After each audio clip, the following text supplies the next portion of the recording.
Bonjour à toutes et à tous, j'espère que vous allez bien, très bien, car c'est Nasvap pour une nouvelle vidéo. Et là, nous allons voir ensemble le nouveau TFV12 Prince de chez SmokeTech.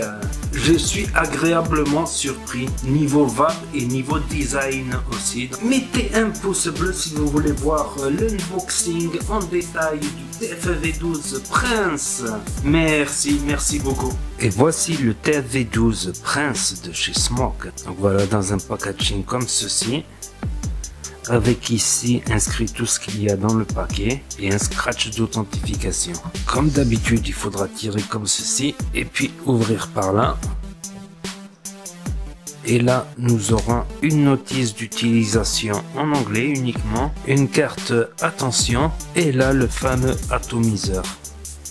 En dessous ici, nous aurons un Pyrex de rechange pour passer à 5 ml. Avec la bubble, nous serons à 8 ml. Un sachet de joint de rechange. Une résistance X6 à 0,15 ohms. Conseillé entre 50 et 120 watts, mais mieux entre 80 et 100 watts. Nous aurons également une T10 Decoil à 0,12 ohms, entre 60 et 120, mais mieux entre 80 et 110 watts. Et là, l'atomiseur. Ce qui surprend le plus, c'est le design que je trouve magnifique, très beau. Le drip type 810 aussi en forme de nid d'abeille. Petit bouton ici pour l'ouverture et le remplissage. Donc si on clique pas sur le bouton, on peut pas l'ouvrir et ça va faciliter le dévissage complet. Et là, des airflow qui sont énormes, donc c'est pur aérien. Et l'airflow a l'avantage que voilà, on peut pas aller plus loin d'un côté, il se bloque de l'autre. Donc ça va faciliter le dévissage aussi. Un pin 510 qui ressort un peu, des petites gravures à l'arrière, voilà, qu'on va dévisser. J'ai eu un peu de mal à le dévisser quand il était neuf, mais là ça va mieux. On va dévisser la résistance aussi. Donc voilà, une petite cuve au fond, la cuve d'airflow.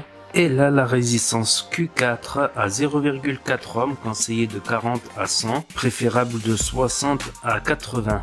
Et apparemment, ces résistances-là, elles sont compatibles avec aucune autre, ni avec le TFV12, ni avec le TFV8 Cloud Beast, ni avec le Big Baby. On va commencer à l'imbiber avec du jus. On va imbiber le coton tout en évitant d'en mettre trop, histoire que ça ne descende pas tout en bas dans la cuve. Donc je remplis un peu par là aussi. Ensuite nous venons remettre la bubble et nous revissons le tout.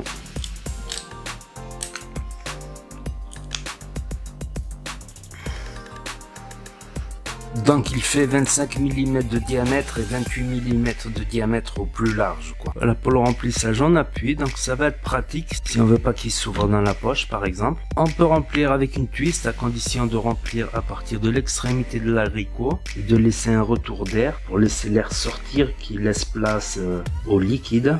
Évidemment. Donc là je vais remplir jusqu'en haut pour voir combien de ml il fait. Et ensuite on va fermer, là j'ai trop rempli à mon avis. Et nous allons le laisser reposer comme ceci pendant 5, 10 ou 20 minutes. Et le voici, le voilà, ce fameux TFV12 Prince. Donc ça m'a agréablement surpris. J'avais testé, vous avez vu ma revue sur le TFV King. Donc j'avais été un peu déçu parce qu'on ressent pas beaucoup les saveurs. Fallait mettre des jus surboostés. Voilà, ça envoyait trop de watts pour rien. Et là, je retrouve un peu le TFV8 Baby mélangé avec le TFV8 Cloud Beast. Je suis agréablement surpris. Donc j'ai essayé la Q4 en 4 coils en 0,4. Les saveurs, j'ai trouvé ça correct sans plus, quoi, niveau TFV8. Mais là, avec la X6, je trouve que les saveurs se ressortent très bien. Entre 80 et 100 watts, parfait.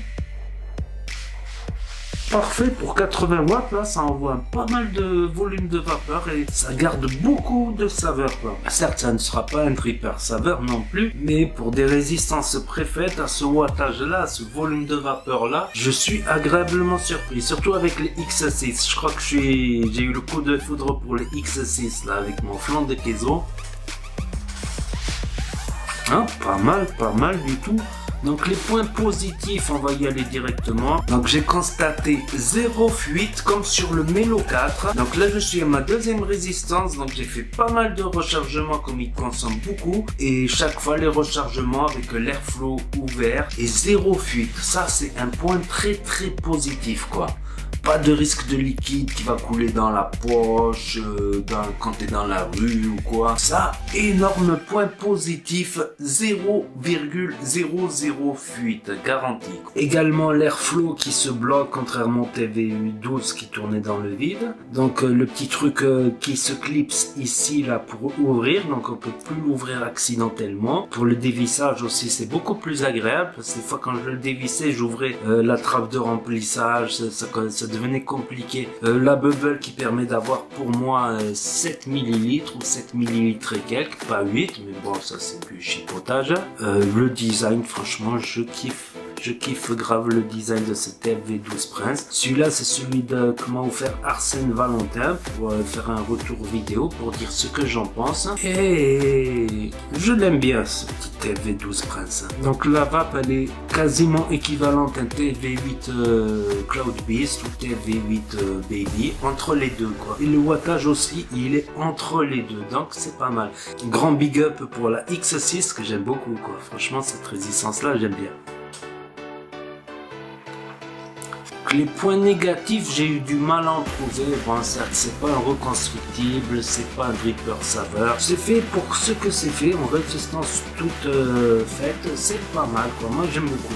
Moi j'aime beaucoup le TV12 Prince, franchement, même s'il y a des drippers saveurs, même s'il y a des... Voilà, on peut pas comparer ça à un reconstructible saveur, par exemple, ça sera un petit cran en dessous, mais c'est un bon compromis, je trouve. Ah, je cherche un peu les défauts.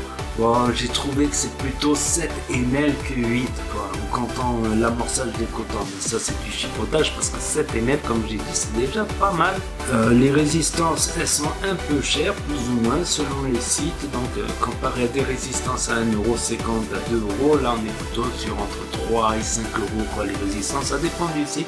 Il me semble qu'elles sont pas chères, elles sont moins chères chez Arsène Valentin. Donc, et aussi, je pense, un des principaux défauts des TFV, mis à part le TFV12 que je mets hors course, quoi, parce que c'était un loupage pour moi, le TFV12. Mais le défaut qu'ils ont, ces atomiseurs, pour avoir les saveurs, il faut chercher le bon wattage et le bon airflow. Sinon, voilà, c'est pas fait pour vaper à 30 watts, à 40 watts, à bas wattage, on ressent pas beaucoup les saveurs. Les airflows fermés, on ressent pas beaucoup les saveurs, donc il faut mieux ouvrir les airflows et monter les watts jusqu'à trouver. Moi c'est entre 80 et 100 watts, je trouve c'est nickel, pas besoin de monter plus. À 70, je ressentais un peu moins les saveurs. À 60 aussi, je ressentais moins les saveurs, surtout si je ferme les airflows. Donc ça, je tiens à le dire, ça, parce que je sais que la série des TFV a été beaucoup critiquée, comme quoi, soi-disant, ils n'ont pas de saveur, tatati tatata. Bah, pour ceux qui essayent de vaper un tel là-dessus, bah, ils n'auront pas de saveur. Les saveurs, alors, c'est des saveurs aériennes, c'est plutôt pour des jus gourmands, même si des fruités, ils passent bien aussi dessus, il n'y a pas de souci. C'est ce que j'avais à dire, donc n'oubliez pas de mettre un pouce bleu. Les pouces bleus ça porte bonheur, ça donne de la chance, de la réussite, de l'amour et du bonheur, et ça coûte rien. Et n'hésitez pas à commenter, à partager et à vous abonner si vous voulez suivre mes prochaines vidéos. Et je vous dis à très bientôt pour de nouvelles vidéos revues et tutos. C'était Nasva pour vous servir, et n'oubliez pas que si le courant passe, la tueuse trépasse.